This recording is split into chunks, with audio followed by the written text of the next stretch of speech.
సిరిసిల్ల పట్టణంలోని ప్రెస్ క్లబ్లో సిరిసిల్ల కాంగ్రెస్ పార్టీ పట్టణ అధ్యక్షుడు చొప్పదండి ప్రకాష్ విలేకరుల సమావేశం ఏర్పాటు చేశారు. ఈ సందర్భంగా వారు మాట్లాడుతూ కాంగ్రెస్ పార్టీ ఇచ్చిన హామీలను నెరవేర్చుకుంటూ వస్తుందని, తమ నాయకులకు అడ్డదారుల గురించి తెలియదని అన్నారు. తమ పార్టీ బీసీలకు 42% రిజర్వేషన్ అమలు చేస్తుందని అన్నారు. ఇప్పటికైనా బీఆర్ఎస్ పార్టీ నాయకులు అవాకులు చవాకులు మానుకోవాలని హెచ్చరించారు. తాము చేపట్టిన కులగణనను తప్పుపట్టడం అమానుషమని అన్నారు.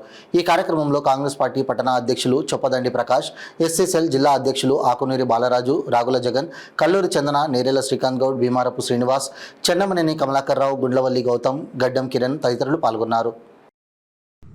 నిన్నటి రోజున బీఆర్ఎస్ నాయకులు ఏదైతే అడ్డదారిన ప్రభుత్వంలోకి వచ్చిరని మాట్లాడిన తీరు హాస్యాస్పదంగా ఉంది. అడ్డదారి నేర్పిందే వాళ్ళు, గ్యారంటీలు అని చెప్పి మాట్లాడుతూ ఉన్నారు. గ్యారంటీలను అమలు చేసుకుంటూ వస్తున్నది మా ప్రభుత్వము, మా గౌరవనీయులైనటువంటి రేవంత్ రెడ్డి గారు. ఎన్ని కష్టాలున్నా, మీరు ఎన్ని లక్షల కోట్లు అప్పులు పెట్టినా అవటి నుంచి అధిగమించుకుంటూ ఒక్కొక్క పథకం అమలు చేసుకుంటూ వస్తుంది. అడ్డదారి అంటే మీకు తెలంగాణ ప్రభుత్వం ఏర్పాటు చేయకముందే కాంగ్రెస్ యొక్క అధినాయకత్వాన్ని వెన్నుపోటు పొడిచి ఎలక్షన్లో పోటీ చేస్తాం కలిసి అని చెప్పి అడ్డదారిన వచ్చిన వీళ్ళు. అది పోతే ఏదైతే కేకే మహేంద్రన్న గారు అహర్నిశలు కష్టపడి తెలంగాణ సాధన కోసం పోరాడేటువంటి వ్యక్తి, కాంగ్రెస్ టికెట్ కోసం ఇక్కడ బీఆర్ఎస్ టికెట్ కోసం వచ్చి బీఆర్ఎస్పై నిలబడడానికి సిద్ధంగా ఉన్న వేళలా అడ్డదారిన వచ్చి తీసుకుపోయినటువంటి మీ నాయకులు, మీకు అడ్డదారుల గురించి తెలుసు. కానీ మా నాయకులకు, మా పార్టీకి అలాంటి అడ్డదారుల గురించి ఎలాంటి సంబంధం ఉండదు. అడ్డదారులు తొక్కే ప్రసక్తి లేదు.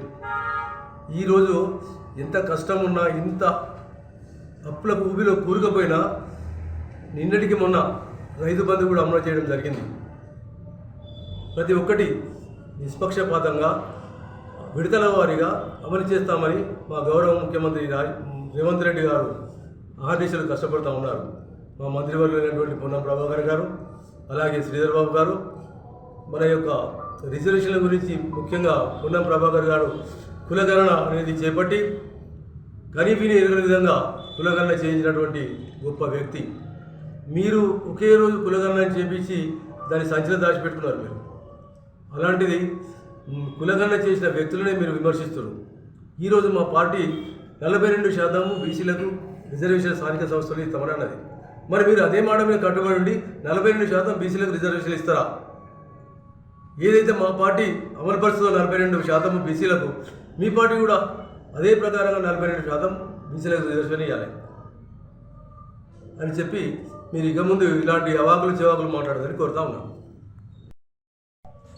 ఏదైతే కులగణన మీద మాట్లాడినటువంటి వ్యక్తులు ఎవరైతే ఉన్నారో వాళ్ళు కూడా ఒక్కరోజు కులగణన చేసినటువంటి వ్యక్తులే. మరి అలా కులగణన 10 సంవత్సరాల నుంచి పెట్టెలో దాచిపెట్టుకొని మేము చేసిన కులగణన తప్పు అనడం ఎంత అమానుష్యం. మీరు కూడా ఎన్ని చెప్పిండ్రు, ఎన్నో ఎస్సీలకు 3 ఎకరాల భూమి అన్నారు, ఎస్సీలకు 15 లక్షలు అన్నారు. ఇవన్నీ ఇచ్చిండ్రా మీరు? అది అనేటందుకు కూడా బుద్ధి ఉండాలి. ఇప్పుడు మేము కొత్తగా ఎందుకు వచ్చినాం? మేము 56 సంవత్సరాల నుంచి చేసుకుంటూ వచ్చిన వాళ్ళం. మేమున్న 10 సంవత్సరాలు చేసి గింత మరుగుతే మేమెంత మరగాలి? కాబట్టి దయచేసి ఎప్పుడు కానీ ఒక రాజకీయ పార్టీని అట్లా ఉద్దేశించి మాట్లాడడం తగదు. మేము కూడా మీరు ఎవరెవరకు ఏమేం కాంగ్రెస్ పార్టీ ఇచ్చినటువంటి భూములు ఏవైతే ఉన్నాయో అవన్నీ గుంజుకునేది మీకు తెలియదా? ఎవరికి ఇచ్చిండ్రు ఆ భూములు? ఎవరికి ఇచ్చిండ్రు?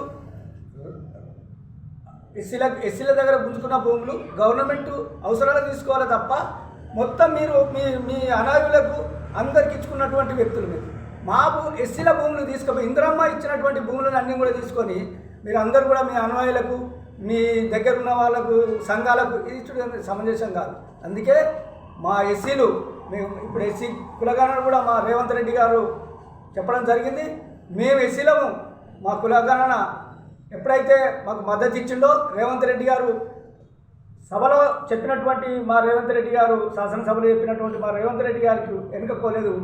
ముంగట వచ్చి మరి రిజర్వేషన్ అమలు చేయడంలో ఆయన కూడా మేము మా ఎస్సీల తరఫునకి కృతజ్ఞతలు తెలుపుతున్నాం. అదేవిధంగా ఎందుకంటే ఆ దాని మీద కూడా బీసీ కులగణన మీద ఎట్లా మాట్లాడుతున్నారు, ఎస్సీ కులగణన అట్లనే మాట్లాడుతున్నారు. అది పద్ధతి కాదు.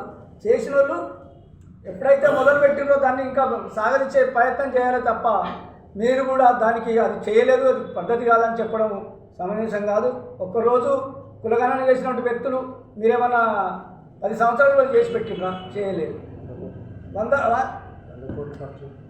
ఎన్ని కోట్లు ఖర్చు పెట్టినా కానీ మీరు చేసినటువంటి కార్యక్రమం బాగాలేదు కాబట్టి మీరు మాట్లాడే హక్కు, నైతిక హక్కు లేదు. కాంగ్రెస్ పార్టీ 100 సంవత్సరాల 150 సంవత్సరాల సీనియారిటీ గల పార్టీని మీరు నిన్నగాక మొన్న వచ్చిన వాళ్ళు మాట్లాడే పద్ధతి కాదు. ఎందుకంటే కాంగ్రెస్ పార్టీ ఎస్సీ బీసీ మైనార్టీలకు చేసినటువంటి కార్యక్రమాలు ఎన్నో ఉన్నాయి. అవన్నీ కూడా మీరు అడుగున పారేసిండ్రు. ఎస్సీలకు కానీ బీసీలకు కానీ ఎక్కడ కూడా ఇప్పటి వరకు ఒక గుంట భూమి ఇచ్చిన దాఖలాలు లేవు. గుంజుకున్న దాఖలాలు ఎక్కువ ఉన్నాయి. ఎస్సీల దగ్గర గుంజుకున్న భూములే ఎక్కువ ఉన్నాయి. కాబట్టి మీరు మా ఎస్సీల బీసీల గురించి మైనార్టీల గురించి ఈ కులగణన గురించి మాట్లాడే హక్కు మీకు లేదు. కాబట్టి దయచేసి ఇక ముందు ఈ కులగణన గురించి మాట్లాడొద్దని చెప్పి తెలియజేస్తున్నాను.